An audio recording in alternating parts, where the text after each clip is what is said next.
بسم اللہ الرحمن الرحیم الحمدللہ نحمد و صلی علی رسول کریم و شاہدین و شاہ الحمدللہ رب العالمین۔ بعض لوگوں کا یہ کہنا ہے بلکہ دعویٰ ہے کہ ایام تشریق جو ایام ذبح ہے وہ ایام تشریق ہے، یعنی ایام ذبح 3 دن نہیں بلکہ 4 دن ہیں۔ یہ غیر مقلدین حضرات کا دعویٰ ہے، اور وہ لوگ اپنے استدلال کے طور پر جبیر بن مطعم رضی اللہ تعالیٰ عنہ کی روایت پیش کرتے ہیں کہ انہوں نے فرمایا ایام تشریق کلھا ایام الذبح، کہ ایام تشریق کے تمام دن ایام الذبح ہے، یعنی قربانی کے دن ہیں۔ اگر اس روایت کو ہم صحیح بھی مانیں تب بھی ان کا مدعا ثابت نہیں ہوتا۔ کیوں کہ بھائی دیکھو آپ کہتے ہو کہ ایام تشریق کلھا، تو سارے ایام تشریق جو ہے ایام الذبح ہے، تو ایام تشریق 9 ذی الحجہ سے شروع ہوتا ہے 13 ذی الحجہ تک، یہ ہوئے کل 5 دن۔ تو آپ قربانی 4 دن کیسے کرتے ہو؟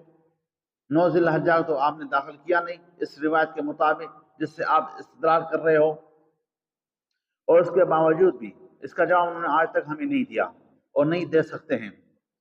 دوسری بات یہ کہ اس روایت پر محدثین نے جرح کی اور اس کی بہت سی علتیں بیان کی۔ یہ روایت جو ہے مسند بازار میں، سنن کبریٰ میں یعنی بہقی میں، اور دارمی میں، دارالقطنی میں، اس طرح ابن حبان میں، اور مسند امام احمد میں بھی یہ روایت مذکور ہے، اور اسی طرح دوسرے حدیث کتب میں بھی یہ روایت مذکور ہے۔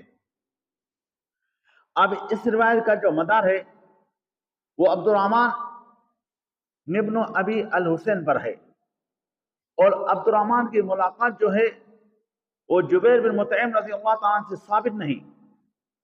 اس وجہ سے علامہ بہقی رحمہ اللہ عنہ نے فرمایا کہ یہ حدیث جو ہے منقطع ہے،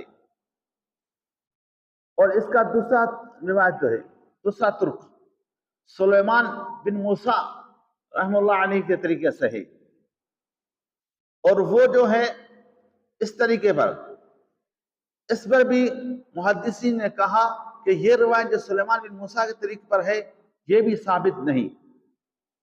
اور ایک روایت جو ہے عن زہری عن ابن مسیب عن ابی سعید الخدری رضی اللہ تعالیٰ عنہ کے طریق سے بھی ہے۔ اس کے بارے میں ابن عدی رحمہ اللہ علیہ نے الکامل میں اس روایت کو جب لایا تو ابن ابی حاتم رحمہ اللہ علیہ نے اپنی کتاب العلل میں یہ روایت پیش کی اور فرمایا کہ یہ روایت جو موضوع ہے، سلیمان بن موسیٰ کے طریقے سے بھی یہ موضوع ہے، اور اگر عبد الرحمن بن ابی الحسین کے طریقے سے کرتے ہو تب بھی یہ روایت جو ہے موضوع ہے۔ علامہ بہقی رحمہ اللہ نے فرمایا یہ روایت منقطع ہے۔ مسند بازار نے اس روایت کو لایا اور فرمایا یہ منقطع ہے۔ پھر علامہ شوکانی رحمہ اللہ علیہ نے نیل و اوتار میں فرمایا کہ ابن قیم حافظ ابن قیم رحمہ اللہ علیہ نے اس روایت کو اپنی کتاب ہدا میں لایا اور فرمایا کہ حدیث جو جبیر بن مطعم ہے یہ لا یثبت ولا اصل لہ، یہ ثابت نہیں اور اس کی کوئی اصل نہیں۔ اور امام بخاری، امام مسلم، ابن معین رحمہ اللہ علیہ اور دوسرے محدثین نے اس حدیث کو جرح کی، اور بعض نے اس کو موقوف کہا۔ تو ان تمام دلائل سے معلوم ہوتا ہے کہ یہ حدیث ثابت نہیں۔ اب تعجب کی بات یہ ہے اتنی علتیں ہونے کے باوجود بھی غیر مقلدین حضرات اس کو اپنے لیے استدلال کے طور پر پیش کرتے ہیں، اور کیوں کرتے ہیں؟ وہ اس وجہ کرتے ہیں کہ شیخ ناصر الدین البانی کی تصحیح اور تضعیف پر ان کا مدار ہے۔ وہ بانی رحم اللہ علیہ کسی چیز کو صحیح کہے، حدیث کو یہ صحیح کہتے ہیں، وہ کسی کو ضعیف کہے وہ ضعیف کہتے ہیں۔ حالانکہ البانی پر علماء اکرام نے کتابیں لکھی، اس کا تعاقب کیا، علماء اکرام اس کے مزاج سے واقف ہیں، کس مزاج کا آدمی تھا۔ محدث کبیر حبیب الرحمن رحمہ اللہ علیہ نے ایک کتاب لکھی اس پر البانی شذ و اخطا۔ اب میرا سوال ہے غیر مقلدین حضرات سے، وہ فرماتے ہیں غیر مقلدین حضرات کہ تقلید شخصی شرک ہے، تو اب بتاؤ وہ جو تقلید کرتے ہیں البانی کی، یہ کس زمرے میں آتا ہے؟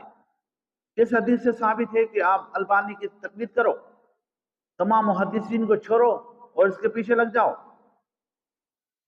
یہ جو روایت سے استدلال کرتے ہیں، یہ عمل جو ہے یہ صحابہ اکرام رضوان اجمعین کے عمل کے خلاف ہے۔